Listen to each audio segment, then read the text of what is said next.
Human waste disposal must be completely eliminated. Supreme Court. The Supreme Court on Wednesday directed the central government to file a report on the steps taken in response to its order to completely eliminate human waste disposal and cleaning of septic tanks by workers. Stating that many septic tanks are living in inhumane conditions, the Supreme Court had in 2023 directed the central and state governments to take steps to completely eliminate this practice using technology. The central government was advised to issue guidelines to contractors and companies to prevent sanitation workers from entering septic tanks. In it, the central and state governments were decided to provide compensation of 30 lakh rupees each to the families of those who died while cleaning the waste, and the minimum compensation for the differently abled was 10 lakh rupees and for the permanently disabled was 20 lakh rupees.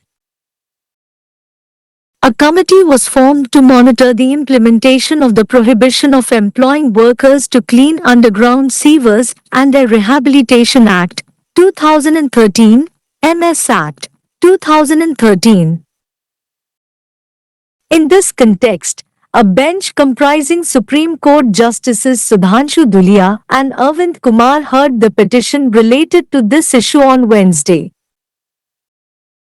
At that time, in 2024, 40 people died while cleaning underground sewers and septic tanks. However, no cases have been registered in this regard, said senior advocate K. Parmeshwar, who is assisting the court as an amicus curiae. Subsequently, the bench told Additional Solicitor General Aishwarya Bhatti, who appeared on behalf of the central government, that a meeting of the Central Monitoring Committee set up in this regard should be convened within 2 weeks. A report should be filed on the steps taken based on the Supreme Court order of 2023 and adjourn the next hearing of the case to January next year. மனித கழிவுகளை மனிதாகவே அகற்றும் முறையை முற்றிலுமாக ஒழிக்க வேண்டும். உச்சநீதிமன்றம்.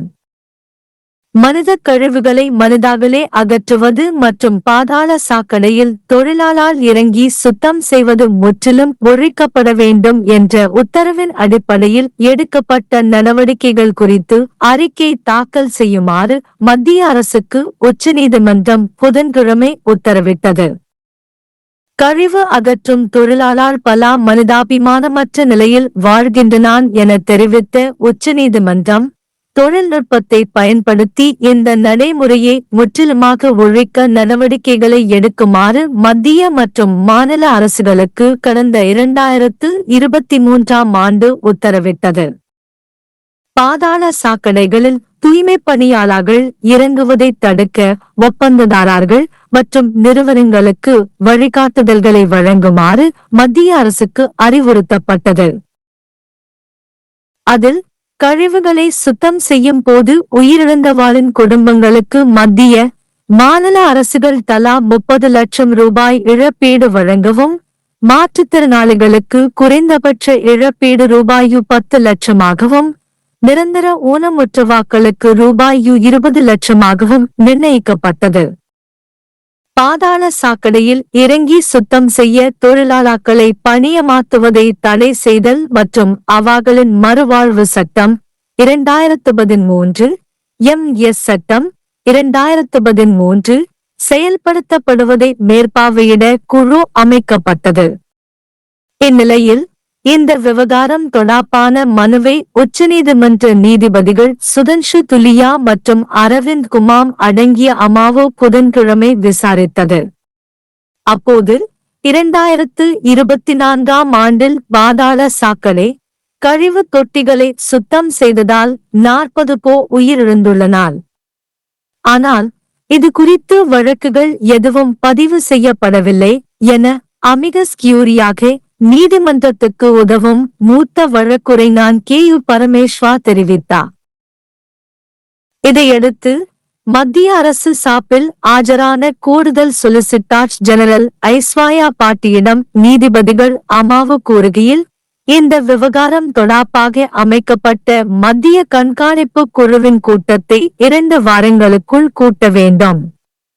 2023ஆம் ஆண்டு உச்சநீதிமன்ற உத்தரவின் அடிப்படையில் மேற்கொள்ளப்பட்ட நடவடிக்கைகள் குறித்து அறிக்கை தாக்கல் செய்ய வேண்டும் என்று உத்தரவிட்டதுடன் வழக்கின் அடுத்த விசாரணையை அடுத்த ஆண்டு ஜனவரிக்கு ஒத்திவைத்தது.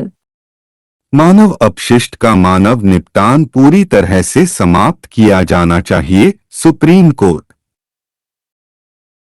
सुप्रीम कोर्ट ने बुधवार को केंद्र को निर्देश दिया कि वह मानव अपशिष्ट के मानव निपटान को पूरी तरह से खत्म करने और मजदूरों द्वारा भूमिगत सीवरों की सफाई के आदेश पर की गई कार्रवाई पर एक रिपोर्ट पेश करे।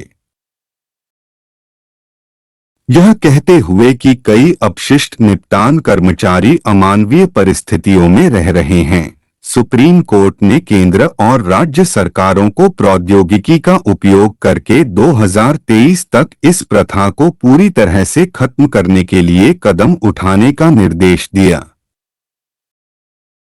केंद्र सरकार को सफाई कर्मचारियों को सीवर में उतरने से रोकने के लिए ठेकेदारों और कंपनियों को दिशानिर्देश जारी करने का निर्देश दिया गया। निर्णय लिया गया है कि कूड़ा साफ करते समय जान गंवाने वालों के परिजनों को केंद्र और राज्य सरकारें 30 से 30 लाख रुपए का मुआवजा देंगी, विकलांगों को न्यूनतम 10 लाख रुपए और स्थायी रूप से 20 लाख रुपए का मुआवजा दिया जाएगा। अक्षम समिति का गठन सीवरेज श्रमिकों के रोजगार पर प्रतिबंध और उनके पुनर्वास अधिनियम 2013 एमएस अधिनियम 2013 के कार्यान्वयन की समीक्षा के लिए किया गया था। इस मामले से जुड़ी याचिका पर बुधवार को सुप्रीम कोर्ट में जस्टिस सुधांशु धूलिया और अरविंद कुमार की बेंच ने सुनवाई की। फिर 2024 में भूमिगत सीवरों और अपशिष्ट टैंकों की सफाई के कारण 40 लोगों की मौत हो गई। हालांकि इस संबंध में कोई मामला दर्ज नहीं किया गया है, वरिष्ठ अधिवक्ता के परमेश्वर ने कहा, जो न्याय मित्र के रूप में अदालत की सहायता कर रहे हैं।